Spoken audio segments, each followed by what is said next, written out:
The question I'd like to ask you, and you can answer for the record if you'd like, is why do you think that the Iranian Foreign Ministry so strongly supports your nomination to be the Secretary of Defense? I have a difficult enough time with American politics, Senator. I have no idea, but thank you. And I'll be glad to respond further for the record. That was the start of the 8-hour-plus confirmation hearing for former Nebraska Senator Chuck Hagel. The Republican senator was nominated by President Obama to be the country's next Secretary of Defense.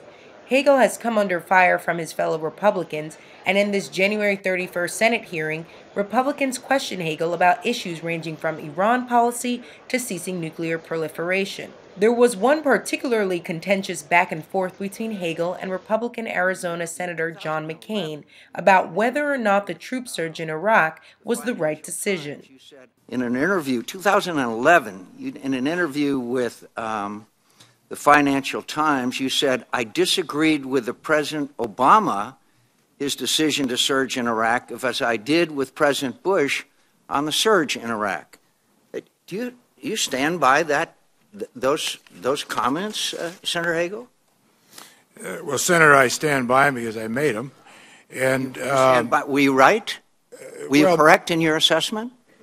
Well, I would defer to the judgment of history to sort that out. But the committee deserves your judgment as to whether you were right or wrong about the surge. I'll explain why I made those comments. And I want to know if you were right or wrong. That's a direct question. I expect a direct answer. The surge assisted in the objective, but if we review the record a little bit. Will you please answer the question? Were you correct or incorrect when you said that the surge would be the most dangerous foreign policy blunder in this country since Vietnam? Were you correct or incorrect? Yes or no? My reference to the surge being the most dangerous. Senator Hagel, the question is, were you right or wrong? That's a pretty straightforward question. Well, I would like to answer whether you were right or wrong, and then you are free to elaborate. Well, I'm not going to give you a yes or no answer on a lot of things. Well, let the record show that you refused to answer that question. Now, please go ahead. Well, if you would like me to explain why. I actually would like an answer. Yes or no? Well, I'm not going to give you a yes or no. I think it's far more complicated than that. As I've already said, my answer is I'll defer that judgment to history. The Real News spoke with Interpress Service Washington Bureau Chief Jim Loeb to get his take on the hearing. Hagel came to see very early on after the invasion of Iraq that this was a catastrophic mistake, and perhaps, as he indicated today, the greatest mistake on the part of the United States foreign policy certainly since Vietnam. And I think he felt, with respect to the surge, which was in 2007, that pouring, for lack of a better expression, good money after bad, simply compounded that mistake. McCain, on the other hand, was very, very invested in the surge, very heavily invested in the surge, was perhaps its most important backer in the United States Senate.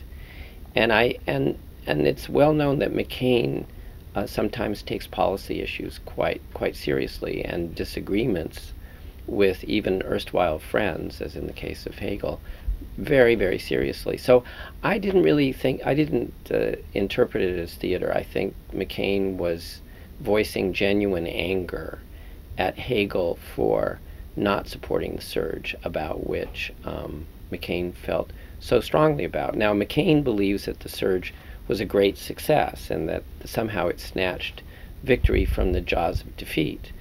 And there are a lot of people in Washington who believe that. I mean, I have reason to think, and there are people who are much more knowledgeable than I do, who think that it did, in fact, prevent Iraq, or help prevent Iraq, from falling into full-scale civil war. So it did reduce the violence, but it didn't accomplish its main objective, which was national reconciliation. South Carolina Senator Lindsey Graham also questioned Hagel about his comments in which he referred to the Jewish lobby having strong influence on Capitol Hill. Hagel said in 2008, Quote, "The Jewish lobby intimidates a lot of people up here. I'm not an Israeli senator, I'm a United States senator. This pressure makes us do dumb things at times." Name one person, in your opinion, who's intimidated by the Israeli lobby in the United States Senate. Well, first, Name one. I don't know. Well, why would you say it? I didn't have in mind a specific person. Do you agree it's a provocative statement?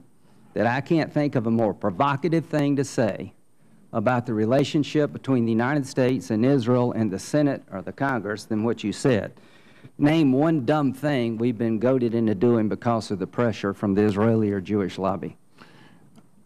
I have already stated that I regret the terminology. But you said back then it makes us do dumb things.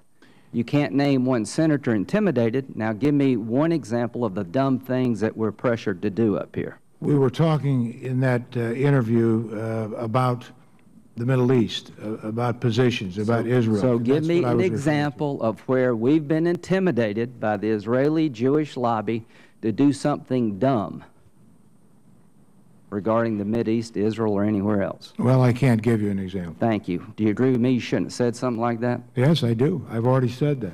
I think Lindsey Graham is a perfect example of how intimidating the Israel lobby can be, because I don't know what his specific religious or even his base political beliefs may be, but here's someone who's a kind of enforcer of the lobby's rules, who constantly is a sponsor or a major signatory of letters that say, we should essentially adopt whatever Bibi Netanyahu, as Prime Minister of Israel, believes should be the policy of the United States. Someone who takes the position that the interests and values of Israel and the United States are virtually identical, if not identical, and therefore it's un-American to oppose something that, say, Prime Minister Netanyahu wants us to do. It prevails, I would say, in the U.S. Congress, which is why you get these amazing 99-0 votes or even 100-0 votes on resolutions which essentially adopt Netanyahu's policies. Iran came up several times during the hearing. Hagel was in strong support of continuing sanctions and made clear that a military option would be his last. But Jim Loeb says that during an interview he conducted with Hagel, he asked them if there were to be an attack on Iran, what is the likelihood he would put troops on the ground? Said it was a good question, and that he felt that, it could easily lead to the necessity for putting U.S. forces once in another war, that is, ground forces, and therefore had to be looked at very, very, very carefully. The other point he was making at the time was that they're essentially the same one that Obama made during the campaign, that there's too much loose talk of war when it comes to Iran. And that, if you're going to talk about it so much, and that it's, all options are on the table, and you repeat that over and over again, you have to be really clear that you're prepared to follow through on threats like that. And then you will have the obligation to really think through the possible consequences. During Senator Hagel's confirmation hearing, there was much back and forth about his views towards America's policies in the Middle East. But for all the attention that was given to that part of the world, there was barely any focus on the Obama administration's defense strategy in Asia Pacific, known as the Asia Pivot. I think the main reason you didn't hear the Asia discussed as much as you might have thought, or as might have you thought beforehand, is because this hearing is, I think, fundamentally about what Hagel's positions are on the Middle East, and that the Republicans want to talk about Israel and they want to talk about Iran. He would defer in large part to the chiefs and certainly the combatant commanders who work around Asia. I think this is not, aside from his work in Vietnam, both his service in Vietnam and then subsequently working on MIA issues and so on.